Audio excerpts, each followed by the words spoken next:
more time, and then I'm going to go into the whole mask helmet thing right over here. I think you guys are going to enjoy this segment here. Okay, one more time.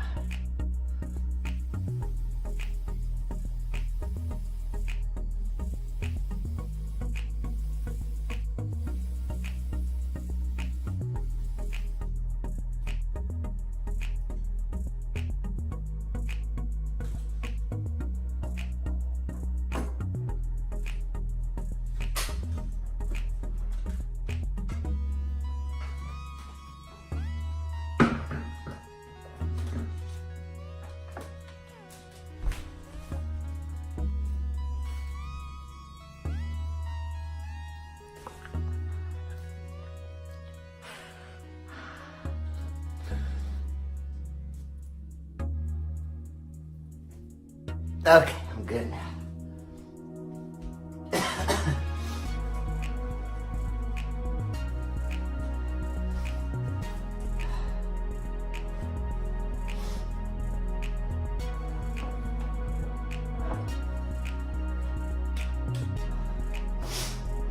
First thing I gotta do, this thing is called a balaclava. This goes underneath the helmet, because the helmet, I don't want to just put that right on my head. So, let's see. See, this has a special material. It's got moisture management, so it doesn't get as hot. I mean, it still was hot. I mean, I had this material, a bodysuit all over my body. And I mean, I would get extremely hot, but I think it helped a little with that special fabric I had ordered. I can't remember what it's called, but it said it had moisture management. Okay. Balaclava, that's what this thing's called. You know, the guy Paul in Hollywood that does Iron Man, he's helped me with a lot of this stuff. Paul Harrell. Help me. He's an incredibly intense guy. I went over to his place and he showed me all the details about a lot of how this stuff works. Okay. Also, this is another thing you gotta think about. Look at this speaker box. Acker. Had to get one of these. This thing, see, the helmet's right here. The cord goes down through the chest and the speaker was down here when I did Kill Tony, right there in the stomach. That's why, you know, we have the joke. Remember we have the joke with the microphone was right here, down by my privates, and the microphone, I'm using a banana now, but this is kind of where the microphone was. And that ended up being a real funny gag in the show that, you know, the comedians, a lot of the famous comedians would ask, why do you have the mic on your dick? So, funny, but that's how that works. It goes down, it's down below the chest, and then it plugs in. Okay, let me show you this mask before we move on. Okay. See, that's the cord right there that goes down. Okay. See, the mask. I'm going to try to show you this the best I can. Now, do you see the microphone there? That's the thing I speak into, and it goes in the cord down the chest. Now look at the eyes. See all that tape I have in there? Before I do that, look at the eyes here. Now, I'm looking out under, I got them taped on the top half of each eye. And then I'm looking out in the bottom. See the gaps in the bottom? But when my lights are real bright and it's dark, like in the Comedy Store, you can't see those bottom things. The whole just lights hitting you straight on, so you can't even understand how I'm looking out. But that's what I'm doing. I got it all taped up inside to where it won't blind me. And then I'm looking out under, you know, on the bottom part of it. Look, I'm looking down there. See the lights are up on the top half, and I'm looking down the bottom. and then this bright light is going out to the audience, but inside I got it taped where it's not hitting my eyes too bad, so I don't get blinded. And then you can see the microphone there. That's where I'm got that down there where I'm talking. But let's go ahead and put this on.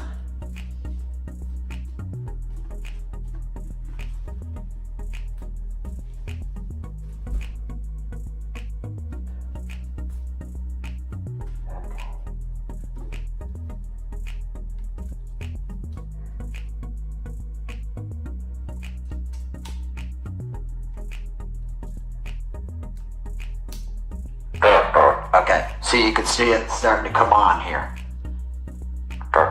This was a really great part of the costume that people really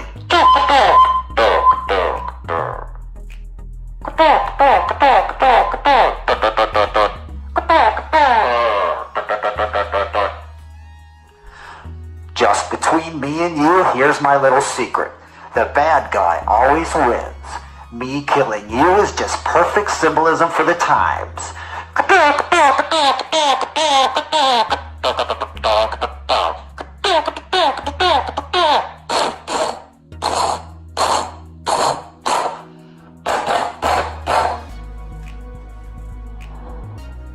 See, you can see right there.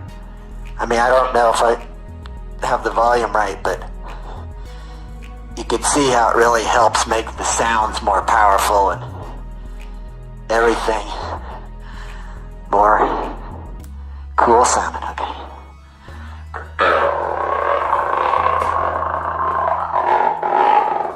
I will lead these new Avengers into battle against anyone who would threaten our way of life. I am the Iron Patriot.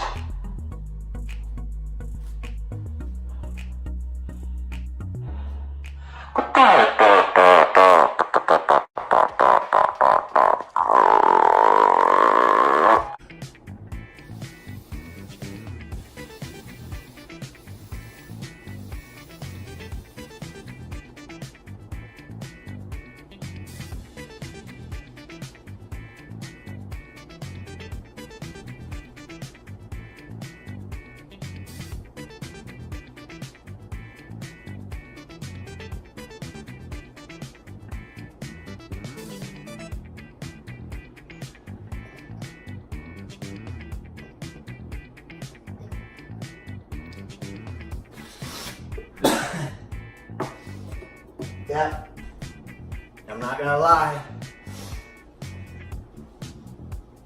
Smoking weed makes me have delusions of grandeur. Not gonna lie. You know, when I left Kill Tony in January 20th, 2014 was my last time at the Comedy Store with Kill Tony, and then January 22nd, of course, is when I went to Getting Dug with High. And that was it until I came back for the 100th episode in 2015, in April 2015. You know, so, oh man. But the first time I appeared on Kill Tony was June 10th, 2013. So I made it all the way to January 22nd, 2014. So that's over 7 months stretch of going every Monday. There was one Monday I didn't go because we were at the podcast festival in like early October and Brian Redband got sick. The thing was on a Friday and Brian Redband got food poisoning, and then we couldn't do a show that Monday. So that was the only Monday. But that week we still did a show because it was on Friday. So really, it was over 7 months of every week. And I would rode the bus every time. I just stayed committed to that. I don't know why I was so stupid. I could have just drove the costume down to the Comedy Store, but I always walked from my apartment that was at Wilcox and Hollywood Boulevard, walked all the way down to Sunset and Wilcox, and got on the bus at Sunset and Wilcox and rode it like 2 or 3 miles down to the Comedy Store at, you know, right past King's on Sunset. Did that for over 7 months, And, you know, that's where the delusions of grandeur come in, because I'm telling you guys, that was an entertainment experience that will never ever be done again. Even by me. I'm not even, I mean, I could try, but I don't even think I'm in the shape or state of mind to do something like that again. If I did that again, I would just drive the costume down there and put it on in a dress room. The whole thing with the bus, and also going out on Hollywood Boulevard 4 days a week during that whole period. That was a total commitment to that character, Iron Patriot. And, you know, people want to criticize me that I didn't do enough. You know, I should have stayed. I didn't do enough. They should be amazed at how long I was able to do it. Nobody would ever be able to do that. I mean, the people I met on the street, it wasn't just kill Tony. It was just because when I was out in the Boulevard 4 times a week for 4 or 5 hours, I was just taking an incredible amount of pictures and, you know, just doing there's so many memories I can't even talk about it. But, you know, people would say, though, for me saying what I just said, that was the most incredible, you know, performance by any entertainer that's ever been on the earth. For people to hear me say those are delusions of grandeur. But, you know, I'm sorry. And it was funny because when I left the show after the Getting Dug on January 22nd, 2014, but like it was 2 or 3 months later that I tried to come back to the Comedy Store, and the guys were not digging it. You know, they criticized me and talked bad about me and saying that, you know, that I left the show. You know, I was an arrogant asshole for leaving the show. And then I tried to come back 2 months later, but that didn't make them happy either.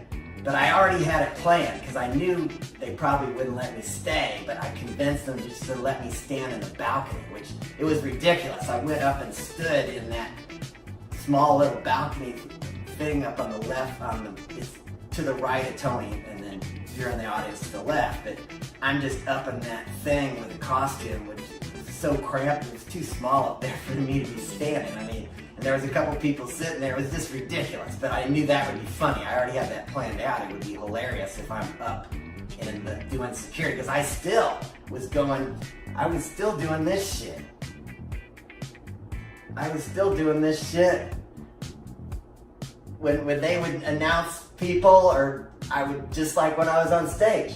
And I remember I saw some people in the audience looking up going, what the fuck, why is he? But that's how committed I am to character. When I get into the funniness of what I'm portraying and how people are seeing me, and, you know, I feed off that, you know, energy. You know, Shakespeare just said, you know, life is a stage. Well, nobody has embodied that phrase as much as me.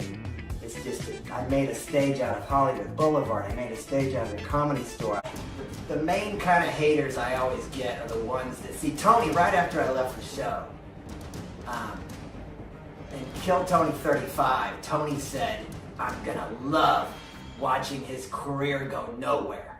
That's what he said. So once he said that, that was way back in, you know, 2014. When he said that, he launched a whole brigade of Death Squad trolls that have been after me for 7 years now. I mean, it is just, I mean, Red Band doesn't know the power of his own army. You know, he's got a lot of cool people too that get it, but he's got a lot of people that just do not get it. So they starting to get some of those that like, oh, aren't you sad that you didn't think you needed Tony? Aren't you sad you left now? Oh, you need to get a job working at McDonald's, you know, all that kind of. They take enjoyment out of my failure because it makes them feel better about their life. So I get some of those. It's time for Gorilla's Prime. They're grooving on the streets, out in their underwear. These men don't get no sleep, I guess they just don't care.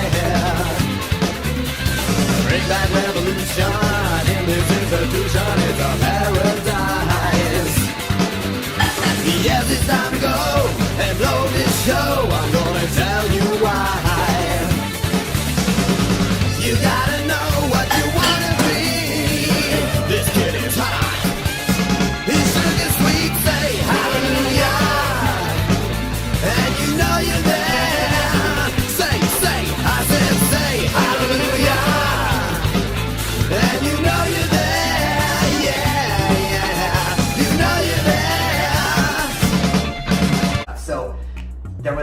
agent at Trees named Steve that I was calling him. You know, I'd call him 1 month and then he'd say, call back next month or call back 2 months. So I just kept on. I was kept calling. But the thing that really made it finally happen, the last time when I called him and he finally gave us a gig on Friday, was that he had heard My Kind of Woman, the recording I'm just about to play you, that I'm right now. George Gamark had played it on the afternoon drive on The Edge. The Edge was the most popular station back then for alternative music and the kind of stuff we did.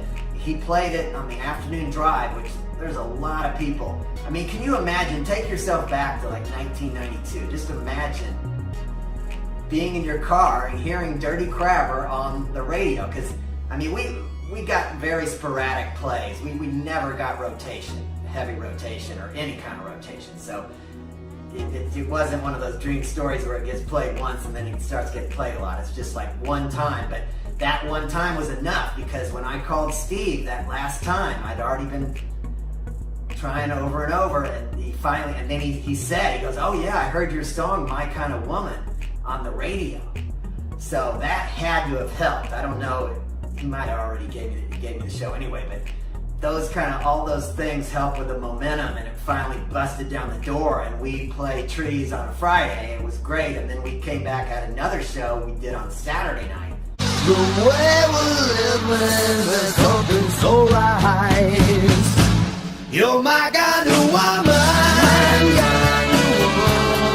loving me now. You're my kind of woman, she's all mine.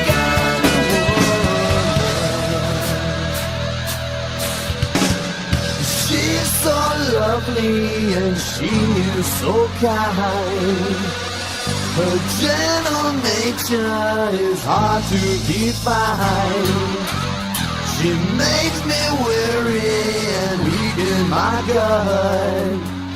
I'm getting dizzy 'cause my nerves have been cut.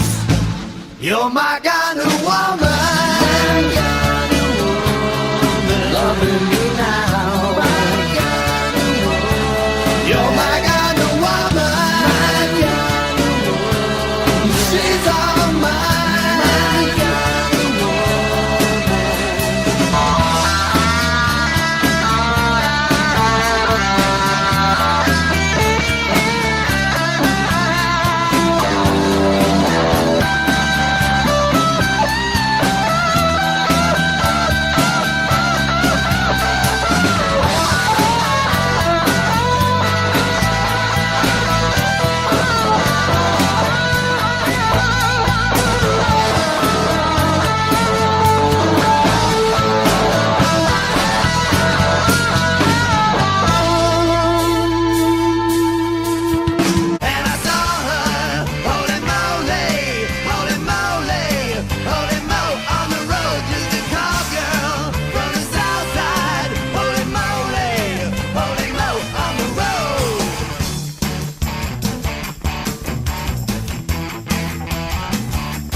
Whispered I knew something was right. She said, I'm just Smokey Token. How would you like to come on over tonight? And I saw her, holy moly, holy moly, holy mo, on the road, just a call girl from the south side. Holy moly, holy mo, on the road, I'm saying moly.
we're the weekday boys.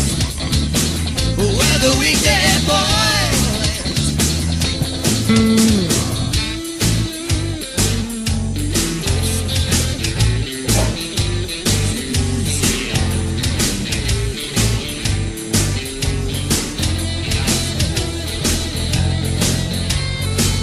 I said Monday, we got something to say.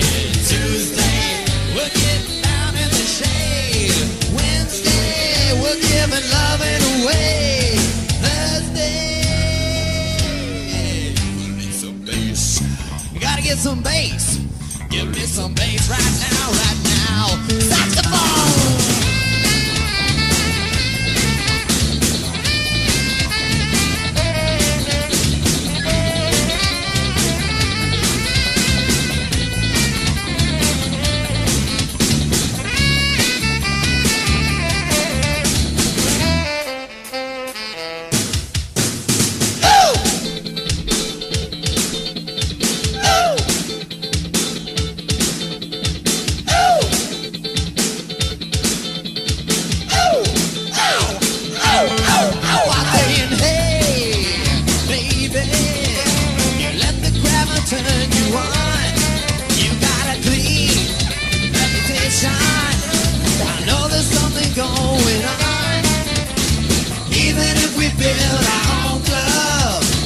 You could play on Friday night, 'cause we're the weekday boys. We're the weekday boys. Well, we're the weekday boys. We're the weekday boys. We're the weekday boys. Woo!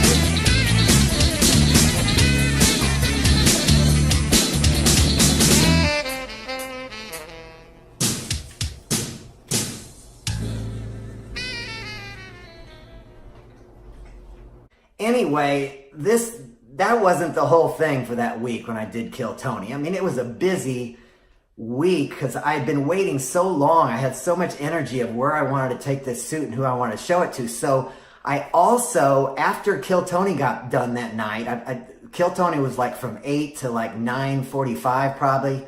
That show lasts about an hour and a half, hour 45 minutes. So I got off Kill Tony that night about 9:45 or so, and then I walked across the street to the House of Blues because I knew Steel Panther was playing that night. And I go around the back of the club and I talk to the security, and at first they're asking me questions like, who are you? And we need you to take your mask off. And I said, no, I can't take it off because it's all wired and put together now. It's going to ruin my suit, my costume. Just please let me keep it on. So they let me keep it on. And then they made a call in to the band. And unbelievably, they not only let me into the House of Blues, they took me backstage to the Steel Panther dressing room. So I couldn't believe it. I'm back there with Satchel, the guitar player. He was loving me. He made a little video of me doing my, stop in the name of love. I was doing that because it's funny, Iron Man does the hand. And he's making a little funny video of me. And then the lead singer, Michael Starr, he took a picture with me, and all these things I'm talking about, you're seeing in the pictures that I did at the beginning of this video. If you need to go back and watch it again and review, but I tried to, all the stuff I'm talking about are in those photos at the start. So anyway, they liked me, and they already said, we want to bring you out on stage. But the problem was it was over an hour, maybe it might have been almost 2 hours before they finally got on stage, because bands like that, they take a long time to make the crowd wait. And there was I can't even remember if there was an opening band or what was going on. There must have been an opening band, but all I know is I was standing around forever waiting. I mean, that was a long night, because keep in mind, I had started putting on the suit at around 7. So at that point, I had already been in the suit like I'd already been in the suit over 3 hours. So I had to wait another couple hours or so, and I finally got on stage. And you guys, if you want to go to YouTube and type in Iron Patriot, Steel Panther, you could see what happened when I went on stage. Somebody made a video, and it was great, but it kind of was embarrassing because Satchel, see, the problem was Michael Starr didn't know that my speaker was down on my chest. So he kept putting the mic up at my mouth and people couldn't really hear me. And then I tried to do Stop in the Name of Love, which wasn't a good song choice for that metal crowd. But it would have been probably okay if he would have put the mic down on my chest, but I didn't think to tell him, hey, put it down lower. So I sounded, you'll see in the video. And then when it didn't go well, Satchel pounced on and roasted the hell out of me. And you'll see, it's pretty embarrassing, but I don't care because I got some great pictures from it. You can see the pictures in the thing. The pictures don't show what happened really, but that's all I needed for promotion and everything. So that was awesome. And then I had to get back on the bus after I did that with them. They took me off stage. I talked with them a little bit on stage and did some stuff, and then I kind of just got off and let them do their show. And then I went ahead and went home, tried to go home.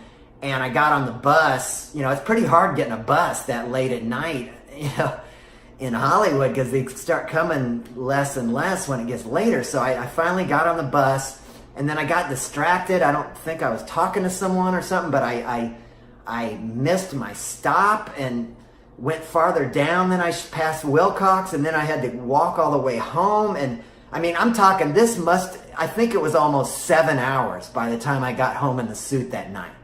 I mean, that was probably the longest I've ever been inside the Iron Patriot costume.